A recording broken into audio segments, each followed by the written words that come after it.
Hello दोस्तों, तो जैसा कि पिछले एपिसोड में हमने देखा कि युनची रूप बदलकर यहाँ ज़्याओ सेक्ट आया हुआ था, जहाँ पर वो लुओचिंग की हालत पहले से भी ज्यादा खराब कर देता है। साथ ही साथ युनची ने जाने से पहले ज़्याओ सेक्ट का ट्रेजर हाल भी पूरी तरीके से खाली कर दिया था, जहाँ बाहर जाने के बाद उसकी मुलाकात मास्टर जाइही से हो गई थी और मास्टर जाइही को इन्फॉर्मेशन मिल चुकी थी कि युनची एक गद्दार है जिसने हमें धोखा दिया। इसलिए हम देखते हैं कि मास्टर जाइही ने आगे बढ़ते हुए युनची पर हमला करना शुरू कर दिया था। मास्टर जाइही के ज्यादा पावरफुल होने की वजह से युनची फौरन अपने पास से एक ग्रेनेड बॉम्ब निकाल लेता है, जिसके ब्लास्ट की वजह से हम देखते हैं कि चारों तरफ धुआं हो चुका था। अब आगे तो नेक्स्ट एपिसोड की शुरुआत बिल्कुल उसी सीन से शुरू होती है, जहां ब्लास्ट का धुआं हटने के बाद हम देखते हैं कि मास्टर जाइही तो बिल्कुल सही सलामत थे, क्योंकि उन्होंने लास्ट मोमेंट पर रहते ही खुद के सामने एक शील्ड बना ली थी। और वो साथ ही यहाँ पर युनची को देखकर गुस्से के साथ कहते हैं कि आखिर तुम्हारी हिम्मत कैसे हुई, तुमने हमारे सेक्ट्स के ट्रेजर्स को कैसे चुरा लिया। जैस्मिन भी यहाँ पर मास्टर जाइही को देखकर युनची से कहती है कि शायद वो ग्रेनेड ज्यादा कुछ काम का नहीं,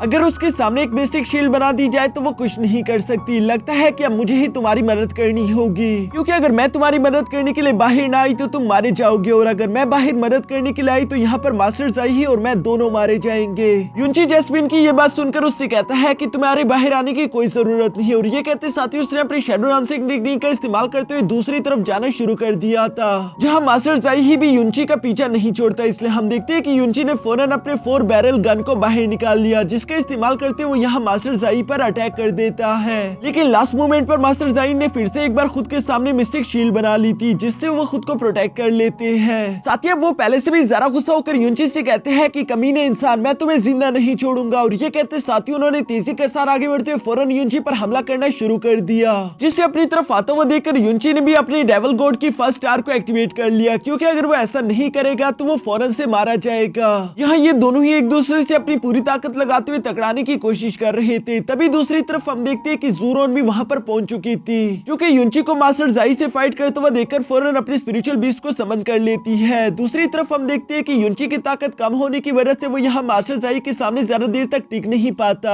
वो यहाँ पर बहुत ही बुरी तरीके से इंजर्ड हो चुका था। इससे पहले कि मास्टर जाइही उसकी जान ले पाता, तभी अचानक लास्ट मोमेंट पर वहाँ मिस ज़ूरोन आ जाती है, जिसने साइड से आते साथ ही युनची को फौरन पकड़कर अपने साथ स्पिरिचुअल बीस्ट पर बैठा लिया था, और वो उसे उड़ाकर दूर लेकर चली गई। मास्टर जाइही तो यहाँ पर इस कॉन्ट्रैक्टेड स्पिरिचुअल बीस्ट को देखकर काफी ज्यादा गुस्से के साथ उन दोनों पर हमला करने की कोशिश करता है, लेकिन हवा में उड़ने की वजह से ये दोनों उनसे दूर चले जा चुके थे। रास्ते में उड़ते हुए ज़ूरोन युनची से कहती है कि तुम पिछले कई दिनों से गायब थे, मुझे तुम्हारी फिक्र हो रही थी। मैं हमेशा सोचती थी कि तुम काफी ज्यादा शरीफ हो, लेकिन तुम तो काफी ज्यादा बुरे काम भी करते हो। जिस पर युनची जवाब देते हुए बोलता है कि असल में बात ये नहीं, बात ये है कि मैं शैतानों के लिए उनसे भी बड़ा शैतान बन जाता हूँ, और दूसरी तरफ खूबसूरत परियां यानी कि तुम्हारी जैसी लड़कियों के लिए तो मैं बहुत ज्यादा शरीफ हूँ। ज़ूरोन जानती थी कि वो मुझ पर लाइन मार रहा है, इसलिए वो शर्माते हुए कहती है कि मैं तुम्हारे साथ बहस नहीं करूंगी। जबकि युनची यहाँ पर ज़ूरोन को देखकर थोड़ा सा सरप्राइज जरूर था, और फ्लर्ट करना तो युनची की आदत है, इसलिए वो धीरे से ज़ूरोन के पास आते हुए कहता है कि तुम यहाँ पर क्या करने आई थी, तुमने आखिर अपनी जान मेरे लिए दांव पर क्यों लगाई। जिस पर ज़ूरोन जवाब देते हुए कहती है कि मैं तुम्हें जिंगयू सेक्ट में हर तरफ ढूंढ रही थी, लेकिन तुम मुझे कहीं नहीं मिले। फिर मुझे लगा कि शायद ज़्याओ सेक्ट की तरफ मुझे कोई न कोई सुराग मिल जाए। यहाँ आने के बाद तो मेरी मुलाकात तुमसे हो गई, और तुम्हारे लिए जहाँ तक जान को खतरे में डालने की बात है, तो मैंने कहा ना तुमसे कि मैं तुम्हारी सीनियर हूँ। सीनियर होने के नाते ये सब मेरा फर्ज बनता है। युनची उसकी बातें सुनकर मन ही मन में खुश हो रहा था। ज़ूरोन युनची को बताती है कि अब हम इस फ्लाइंग मिस्टिक बीस्ट का इस्तेमाल करके सीधे इंपीरियल सिटी जाएंगे, जहाँ पर मेरी फैमिली मेरा इंतजार कर रही है, क्योंकि वही वो जगह है जहाँ पर तुम ज़्याओ सेक्ट से बचकर जिंदा रह सकते हो। युनची यहाँ पर ज़ूरोन की बातें सुनकर कहता है कि पता नहीं तुम्हारी फैमिली कैसी होगी, क्योंकि उनके पास हाई लेवल का फ्लाइंग मिस्टिक बीस्ट है। शायद तुम्हारी फैमिली बहुत ही जरा अमीर है। यहाँ इससे पहले कि ज़ूरोन उसे कोई भी जवाब दे पाती, तभी अचानक युनची की नजर अपने पीछे एक स्टॉर्मी ईगल पर पड़ गई, जो कि मास्टर जाइही उड़ाता हुआ इन लोगों के पीछे आ रहा था। युनची और ज़ूरोन तो ये देखकर थोड़ा सा परेशान हो गए थे, इसलिए वो अपने फ्लाइंग मिस्टिक बीस्ट की रफ्तार को बढ़ाते हुए तेजी के साथ आगे बढ़ना शुरू कर देते हैं, जहाँ मास्टर जाइही भी उनका पीछा करते हुए लगातार अटैक्स पर अटैक्स करते जा रहा था। इन अटैक्स से टकराने की वजह से हम देखते हैं कि ज़ूरोन का फ्लाइंग मिस्टिक बीस्ट खुद को संभाल नहीं पा रहा था, और वो तेजी के साथ नीचे जाने लगता है। ज़ूरोन ये सिचुएशन देखकर अपनी सारी की सारी एनर्जी अपने मिस्टिक बीस्ट के हवाले कर देती है, जिसकी वजह से वो एक बार फिर से खुद को कंट्रोल करते हुए यहाँ बादलों से भी ऊंचा आ चुका था और यही उस फ्लाइंग मिस्टिक बीस्ट की आखिरी लिमिट थी। वो इससे ऊपर नहीं जा सकता। मास्टर जाही नीचे रह चुका है, लेकिन वो अभी भी हार नहीं मानेगा। यहाँ पर युनची ज़ूरोन से कहता है कि मुझे माफ कर देना, मैंने तुम्हें मुसीबत में डाल दिया। जिस पर ज़ूरोन युनची से कहती है कि नहीं, तुम्हें इस तरह की बात नहीं करनी चाहिए, मैंने ये फैसला खुद अपने मन से लिया है, इसमें तुम्हारा कोई कसूर नहीं। यहाँ पर ये लोग अभी इसी तरह की बातें कर ही रहे थे, तभी अचानक हम देखते हैं कि मास्टर जाही का ईगल तेजी के साथ पीछे से आते हुए सीधा युनची को जगड़ते हुए दूसरी तरफ ले गया, जहाँ युनची खुद को उस ईगल से छुड़ाने के लिए फौरन अपने पॉइजनियस 4 बैरल गन को बाहर निकाल लेता है, जिसका इस्तेमाल करके उसने 2 शॉट उस ईगल को लगा दिए थे। इन 2 शॉट्स की वजह से हम देखते हैं कि वो ईगल तो बुरी तरीके से घायल हो चुका था, इसलिए वो युनची को दोबारा से छोड़ देता है, जबकि युनची के हाथ से यहाँ पर वो 4 बैरल गन भी नीचे की तरफ गिर गई थी, जिसे मास्टर जाही ने पकड़ लिया था। दूसरी तरफ युनची को नीचे की तरफ गिरता हुआ देखकर ज़ूरोन अपने फ्लाइंग मिस्टिक बीस्ट का इस्तेमाल करते हुए फौरन उसे बचा लेती है, लेकिन पीछे की तरफ आने वाला मास्टर जाही अब भी इन लोगों का पीछा नहीं छोड़ रहा था, बल्कि वो 4 बैरल गन का इस्तेमाल करते हुए इन लोगों पर हमला करना शुरू कर देता है, जिसके फर्स्ट शॉट से हम देखते हैं कि फ्लाइंग मिस्टिक बीस्ट जख्मी हो चुका था, जबकि दूसरा शॉट वो यहाँ ज़ूरोन को मारना चाहता था, लेकिन युनची सामने आकर उसे खुद पर ले लेता है। युनची के हाथ पर भी अब तक चोट लग चुकी थी, जबकि मास्टर जाही अब इन लोगों के सामने आकर फाइनल अटैक करने वाला था। युनची जानता था कि अगर इस 4 बैरल पॉइजनियस गन की बुलेट सीधे जाकर ज़ूरोन को लग गई तो वो खुद को बचा नहीं पाएगी, इसलिए युनची ज़ूरोन से कहता है कि चलो तैयार हो जाओ, हमें नीचे की तरफ कूदना होगा, बचने का सिर्फ यही एकलौता रास्ता है। जो कहते साथ ही हम देखते हैं कि यहाँ मास्टर जाही की वजह से इन दोनों ने फौरन नीचे की तरफ जंप कर दिया था और दोनों ही तेजी के साथ हवा में नीचे की तरफ आ रहे थे, जहाँ मास्टर जाही उन दोनों पर हमला करके उन्हें एक दूसरे से दूर कर देते हैं, जबकि वो खुद भी अपने स्टॉर्मी ईगल का इस्तेमाल करते हुए युनची को पकड़ने के लिए नीचे जाना चाहते थे। तभी अचानक उनके स्टॉर्मी ईगल ने हवा में ही रुककर चिल्लाना शुरू कर दिया था, क्योंकि नीचे मौजूद एक सील को देखकर वो नीचे नहीं जाना चाहता। ऐसा लगता है वो नीचे किसी चीज से डर रहा हो। मास्टर जाही को भी समझ नहीं आता कि आखिर उनका स्टॉर्मी ईगल यहाँ से दूर क्यों भाग रहा है, लेकिन वो युनची को फॉलो करने के लिए वापस जरूर आएंगे। दूसरी तरफ हम देखते हैं कि युनची तेजी के साथ नीचे की तरफ गिर रहा था। जैस्मिन युनची से कहती है कि आखिर तुम ये करके आ रहे हो, क्या तुम पागल हो चुके हो? जिस पर युनची जैस्मिन को जवाब देते हुए बोलता है कि तुम्हें ये करना ही होगा, मुझे तुम्हारी कुछ एनर्जी चाहिए। अगर मैं ज्यादा सारी मिस्टिक एनर्जी को एक साथ इकट्ठा कर लूं तो मैं किसी तरीके से ज़ूरोन की जान बचा पाऊंगा। जिस पर जैस्मिन युनची को जवाब देते हुए बोलती है कि अगर मैंने तुम्हें अपनी एनर्जी पास आउट कर दी तो तुम्हारे सारे मिस्टिक रेंज डिस्ट्रॉय हो जाएंगे, तुम मेरी एनर्जी को हैंडल नहीं कर सकते, ये बहुत ही ज्यादा रिस्की है। और क्या तुम एक मामूली सी लड़की के लिए खुद की जान को खतरे में डालना चाहते हो? जिस पर युनची जवाब देते हुए बोलता है कि उसके मेरे पर कई सारे एहसानात हैं और मुझे उसके एहसान का बदला चुकाना ही होगा। जो सुनकर हम देखते हैं कि आखिरकार जैस्मिन एग्री हो चुकी थी और वो यहाँ पर अपनी सारी मिस्टिक एनर्जी युनची के हवाले कर देती है, जिसका इस्तेमाल करके उसने ज़ूरोन को तो हवा में फ्लोट करवाना शुरू कर दिया, लेकिन वो खुद तेजी के साथ नीचे जा रहा है। ज़ूरोन तो युनची को यहाँ तेजी के साथ नीचे की तरफ गिरता हुआ देखकर बहुत ही परेशान हो चुकी थी। थोड़ी देर बाद हम देखते हैं कि दोनों ही जमीन पर आ चुके थे। चूंकि ज़ूरोन स्लो आई थी इसलिए वो बच गई, लेकिन युनची के तेजी के साथ जमीन पर गिरने की वजह से उसके मुंह से खून निकल रहा था। ऐसा लग रहा था जैसे कि वो जिंदा नहीं बच पाएगा। ज़ूरोन इस तरह की सिचुएशन देखकर बहुत ही ज्यादा परेशान हो चुकी थी, इसलिए वो अपनी एनर्जी युनची को देकर उसे हील करने की कोशिश करती है। साथ ही वो युनची से कह रही थी कि तुम मर नहीं सकते, प्लीज तुम्हें जागना होगा, लेकिन युनची को होश नहीं आता, जो देखकर तो ज़ूरोन रोना शुरू कर देती है। वो युनची के सिरे पर सर रखते हुए कहती है कि मुझे माफ कर देना, मैं बहुत ही ज्यादा यूजलेस हूँ, तुमने मेरे लिए इतना कुछ किया और मैं तुम्हें बचाने के लिए कुछ भी नहीं कर पा रही। यही सब कहते हुए ज़ूरोन इमोशनल होकर रो रही थी। तभी अचानक हमें युनची की आवाज सुनाई देती है, जो कि ज़ूरोन से कह रहा था कि प्लीज मेरे ऊपर से हट जाओ, मुझे दर्द हो रहा है। ज़ूरोन तो युनची को जिंदा देखकर काफी ज्यादा खुश होते हुए कहती है कि युनची क्या तुम ठीक हो? मुझे तो लगा था कि तुम मर गए हो, मुझे कितना ज्यादा दुख हो रहा था। जिस पर युनची अभी भी मजाक करते हुए बोलता है कि हाँ मैं बेशक मर गया था, गॉड से मेरी मुलाकात भी हो चुकी थी, लेकिन गॉड ने कहा कि तुम इतनी आसानी के साथ कैसे मर सकते हो, तुमने आखिर इतनी खूबसूरत लड़की को खुद के लिए रुला दिया और गॉड को भी तुम्हारी जैसी खूबसूरत लड़की का रोना पसंद नहीं आ रहा था, इसलिए वो कहते हैं कि जाओ वापस जाओ और उसे चुप करा कर आना। यहाँ युनची का ये मजाक सुनकर ज़ूरोन जवाब देते हुए बोलती है कि आखिर तुम ऐसी हालत में मजाक कैसे कर सकते हो, जबकि साथ ही साथ वो थोड़ा ब्लश भी कर रही थी। यहाँ तभी अचानक इन्हें किसी की आवाज सुनाई देती है, जो कि तेजी के साथ इन्हीं की तरफ आ रहा था। जो सुनकर ज़ूरोन फौरन अपनी जगह पर खड़ी हो गई, साथ ही उसने अपनी सोड को भी बाहर निकाल लिया था। असल में वो आवाज किसी और की नहीं बल्कि दो बच्चों की थी, जिन्हें एक बड़ा सा लेवल 7 का बीस्ट फॉलो कर रहा था। इससे पहले कि वो बीस्ट यहाँ इन दोनों पर हमला करके उन्हें खा पाता, तभी अचानक में ज़ूरोन इन बच्चों के सामने आकर उन्हें बचा लेती है। साथ ही हमें देखने को मिला कि वहाँ पर वो बीस्ट अकेला नहीं बल्कि उसके और भी कई सारे साथी मौजूद थे, जो कि इन्हें चारों तरफ से घेरना शुरू कर देते हैं। युनची ये देखकर फौरन अपने पास मौजूद ड्रैगन पिल को बाहर निकाल लेता है, जिसकी एनर्जी देखकर तो वहाँ पर मौजूद सारे के सारे बीस्ट ही घबरा गए और वो फौरन ही वहाँ से डर के भाग गए, क्योंकि ड्रैगन एक किंग लेवल का बीस्ट होता है जिससे कोई भी नॉर्मल बीस्ट डर कर भाग जाएगा। उन बीस्ट के यहाँ से जाने के बाद वो दोनों बच्चे यहाँ पर ज़ोरोन का शुक्रिया अदा करते हैं। साथ ही वो लड़का बताता है कि मेरा नाम है फैंग और ये मेरी बहन ज़ूनीर है,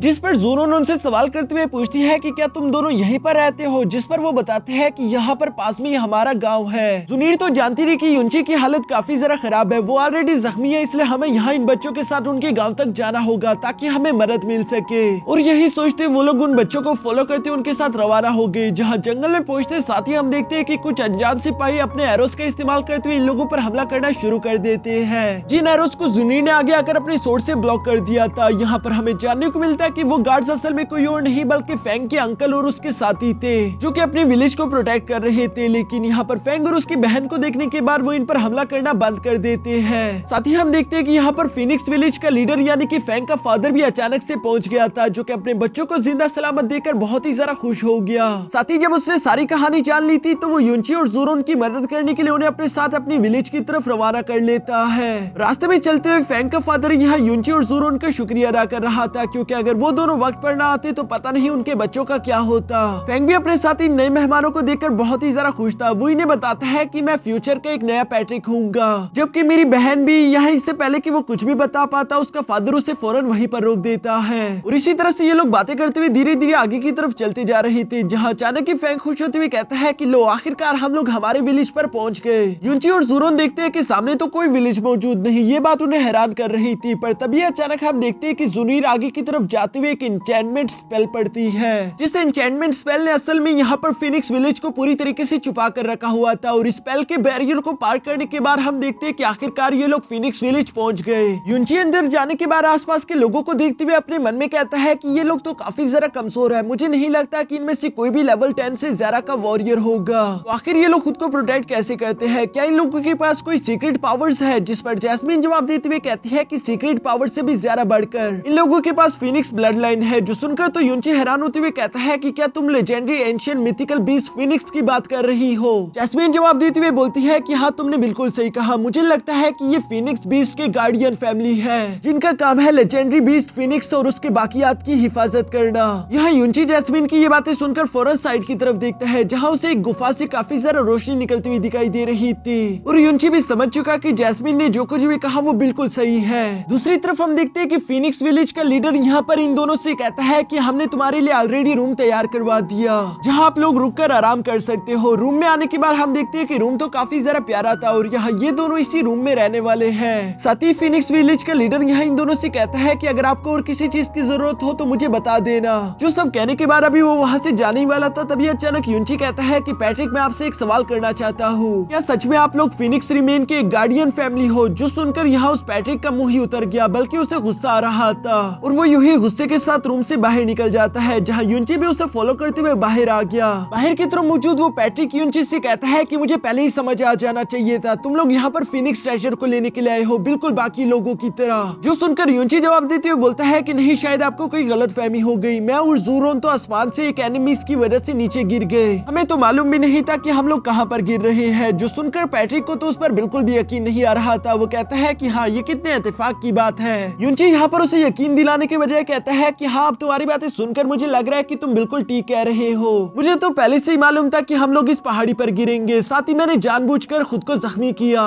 उसके अलावा मुझे ये बात भी पहले से ही मालूम थी कि तुम्हारे बच्चे खतरे में होंगे, जिन्हें बचा लूं तो तुम लोग मुझे फिनिक्स विलेज के अंदर ले आओगे। अगर ये सब भी काफी नहीं तो हाँ बेशक अगर यही बात थी तो मैंने तुमसे डायरेक्टली आकर बात क्यों की, मैं दिल में भी तो ये बातें रख सकता हूँ ना। जो सारी बातें सुनकर पैट्रिक जवाब देते हुए बोलता है कि हाँ शायद तुम सच भी कह रहे हो, मुझे कुछ मालूम नहीं, लेकिन अगर सच में तुम्हारा इरादा फिनिक्स ट्रेजर को हासिल करने का है तो भूल जाओ, क्योंकि उसके सामने एक ऐसा फॉर्मेशन है जिसे तुम कभी भी नहीं तोड़ सकते। युनची पैट्रिक की बातें सुनकर कहता है फिर तो मेरा यहाँ पर आना बेकार हो गया। साथ ही वो बोलता है कि वैसे तुम्हारे विलेजर्स काफी जरा कमजोर है, तुम में से कोई भी वॉरियर लेवल 10 से ज्यादा का नहीं, फिर आखिर तुम लोग इस विलेज को प्रोटेक्ट कैसे करते हो? जिस पर तो पैट्रिक कोई जवाब ना देते हुए उल्टा गुस्सा होकर यहाँ से जाते हुए युनची से कहता है कि जल्दी से खुद को रिकवर करो और यहाँ से दफा हो जाओ। पैट्रिक के यहाँ से जाने के बाद हम देखते हैं कि ज़ोरोन भी रूम से बाहर आ गई थी, जिसने सारी बातें सुन ली है और वो युनची से इसके बारे में बात भी कर रही थी, लेकिन युनची उससे जान छुड़ाने के लिए कहता है कि अभी मुझे बहुत नींद आ रही है, मैं तो जल्दी से जा रहा हूँ बेड पर कब्जा करने के लिए।